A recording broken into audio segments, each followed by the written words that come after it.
네, 여러분 안녕하십니까? 6월 25일 토요일 아침, 주말 아침 매일 성경 묵상 함께 나누겠습니다. 오늘은 사무엘상 마지막 끝부분 31장으로 넘어가서 1절에서 13절까지 말씀입니다. 제가 3절까지를 읽겠습니다. 블레셋 사람들이 이스라엘을 침해 이스라엘 사람들이 블레셋 사람들 앞에서 도망하여 길보아 산에서 엎드려 죽으니라. 블레셋 사람들이 사울과 그의 아들들을 추격하여 사울의 아들 요나단과 아비나답과 말기수아를 죽이니라. 사울이 패전하며 활 쏘는 자가 따라잡으니 사울이 그 활 쏘는 자에게 중상을 입은지라. 아멘. 오늘 본문의 내용을 통해 사울의 최후라는 제목으로 말씀을 증거하겠습니다. 사울 왕은 위대한 선지자 사무엘을 통해 이스라엘의 첫 왕, 초대 왕으로 세움을 받게 됩니다. 그래서 하나님은 그에게 기대가 있었습니다. 그리고 아주 뛰어나고 용모가 준수했고 키도 크고 또 다른 사람들의 탁월한 리더십을 가지고 있고 전쟁에도 능한 자였습니다. 그러나 어느 순간 그에게는 두려움이 찾아오고 욕심이 찾아오면서 하나님 말씀에 불순종함으로 하나님의 버림을 당하고 오늘 결국은 신접한 여인을 찾아갔다가 그 잘못된 예언을 들은 것 또 그것을 믿고 그렇게 마지막 죽음을 맞이하는 장면을 보게 됩니다. 물론 모든 인생은 태어나면은 죽게 마련이죠. 그러나 그 마지막에 아름답지 않은 죽음을 맞이하는 것을 보게 됩니다. 왜냐하면 그 아름답고 화려하게 시작했던 이 초대왕 사울의 시작과는 아주 반대되는 모습을 우리가 오늘 보고 있습니다. 사울은 마지막 전투에서 자기만이 아니라 자기의 사랑하는 세 아들도 함께 죽었습니다. 아까 2절에 보면 요나단과 아비나답과 말기에서바를 죽이니라. 그 왕의 아들들이 다 죽게 되고 자기도 중상을 당해서 이스라엘 블레셋 사람에게 죽음을 당하면 안 된다고 그러면서 자기가 스스로 자기 칼에 엎드려져 죽게 되는 것입니다. 4절에 보면요. 그가 무기 든 자에게 이르되 내 칼을 빼어 그것으로 나를 찌르라. 할례 받지 않은 자들이 와서 나를 찌르고 모욕할까 두려워하노라 하나 무기를 든 자가 심히 두려워 감히 행하지 아니하는지라. 이에 사울이 자기의 칼을 뽑아 그 위에 엎드러지매.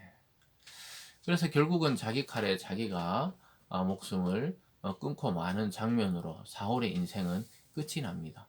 여러분 이처럼 처음 시작이 화려하고 또 믿음으로 아름답게 시작했다가 마지막에 자기 생각대로 또 더 크게는 악한 영에 사로잡혀서 또 무당을 찾아가서 자기 인생에 대해서 물어볼 때 결국 죽음을 맞이한다는 소식만 듣고 전쟁에 참여해서 이러한 꼴을 당하고 있는 것이죠.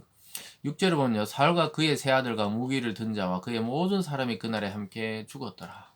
사울의 시대, 사울의 역사는 이 모든 자가 전쟁에 나가 죽음으로 끝이 나고 있었던 것입니다. 더 나가서 이 사울의 시신을 아주 아주 치욕적으로 취급하는 블레셋 사람들을 보게 돼요. 8절 보면 그 이튿날 블레셋 사람들이 죽은 자를 벗기러 왔다. 사울과 그의 세 아들이 길보아 산에 죽은 것을 보고 사울의 머리를 베고 그의 갑옷을 벗기고 자기들의 신당과 백성에게 알리기 위하여 그것을 블레셋 사람의 땅 사방에 보내고 그의 갑옷은 아스다롯의 집에 두고 그의 시체는 벳산 성벽에 못 박음해. 그러니까 이 이스라엘 왕을 아주 치욕적으로 그리고 자기 백성들에게는 승리의 영광을 알리기 위해서 사울의 목을 베고 그 아들들의 시체와 또 그 옷들을 다 벗겨 가지고 블레셋 사람들을 사방에 보내서 우리가 승리했다는 것을 알게 됩니다. 그리고 그의 갑옷은 우상이죠. 아스다롯의 집에 그 신상 앞에 모셔두고 또 사울의 시체는 성벽에 못 박아서 온 천하 사람이 아주 치욕적으로 죽음 이후에 이 시신을 능욕당하는 것을 보게 됩니다. 그러나 결국은 어떻게 되느냐? 이 사울의 시신을 예전에 사울이 도와줬던 길르앗 야베스 주민들이 사울의 시신을 거둬들입니다. 11절을 보면요. 길르앗 야베스 주민들이 블레셋 사람들이 사울에게 행한 일을 듣고 모든 장사들이 일어나 밤새도록 달려가서 사울의 시체와 그의 아들들의 시체를 벳산 성벽에서 내려가지고 야베스에 돌아가서 거기서 물사르고 그의 뼈를 가져다 야베스 에셀 나무 아래 장사하고 7일 동안 금식하였더라. 이 마지막 죽음을 그리고 그 시신을 장사하고 장례를 치러준 족속이 바로 길르한 야베스의 사람들이었습니다. 사울이 그들을 도와준 적이 있었죠. 그들을 암몬 땅에 암몬 자손에게서 구원해서 그 은혜를 기억해서 길르앗 야베스 장수들이 달려가서 아무도 돌보지 못했던 두려워 떨고 있던 그런 이스라엘 백성 중에서 이들이 밤새 달려가서 사울의 시체와 그 아들 3명의 시체를 성벽에 박혀 있는 것을 내려가지고 와서 이 장사를 지내주는 것을 우리는 보게 되고 또 7일 동안 왕을 위해 금식하는 것을 보게 됩니다. 어쨌든 이 사무엘 상이 사울의 죽음을 이렇게 마무리되는 장면을 통해서 우리는 하나님의 명령을 부르시는 그 마지막 순간 또 우리의 목숨을 부르시는 그날까지 우리는 믿음으로 살아야 되지 자기 감정과 생각과 세상을 의지해서 살게 되면은 이렇게 시작은 잘했더라도 마무리가 아름답지 못하게 끝날 수가 있는 것이죠. 그래서 택하신 백성들도 죄를 미워하고 또 벌하시는 그 공의의 하나님에 대해서 우리는 생각해야 됩니다. 그래서 이스라엘은 하나님을 버리고 자기들을 위해 싸워줄 다른 왕을 요구했었죠. 그때 세워진 왕이 사울이었습니다. 그래서 하나님 외에 인간 왕을 의지하다가 완전히 실패로 돌아가는 첫 왕정 시대를 보게 됩니다.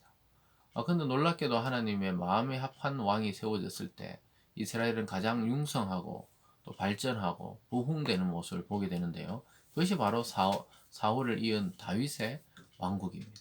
이제 사울은 자기가 이어가려고 해도 자기 아들도 다 죽고 더 이상 왕위를 이어갈 자가 없었던 것을 우리는 보게 되는 것이죠. 사랑하는 여러분, 이처럼 우리가 하나님 앞에 성령을 통해 말씀을 통해 시작했다가 육체로 끝나지 말라 이렇게 권고하듯이 여러분의 일들이 믿음으로 시작했던 일이라면 끝까지 믿음으로 밀고 나가시고 또 믿음으로 인내하고 때로는 믿음으로 기다리고 그러다 보면 결국 하나님께서 그 일을 행하시고 또 우리가 승리할 수 있도록 우리를 도우신다는 사실을 깊이 깨달아 알아야 되겠습니다.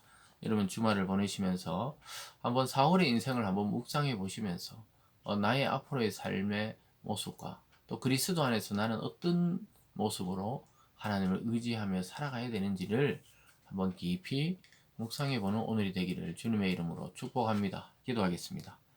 사랑의 하나님 아버지, 참 아름다운 왕의 즉위식과 또 백성들의 그 함성 소리를 아버지 하나님 잊지 않고 있는데 사울의 인생은 결국 이렇게 자기 생각대로 또 악령에 시달리다가 비참한 죽음을 맞이하고 말았습니다.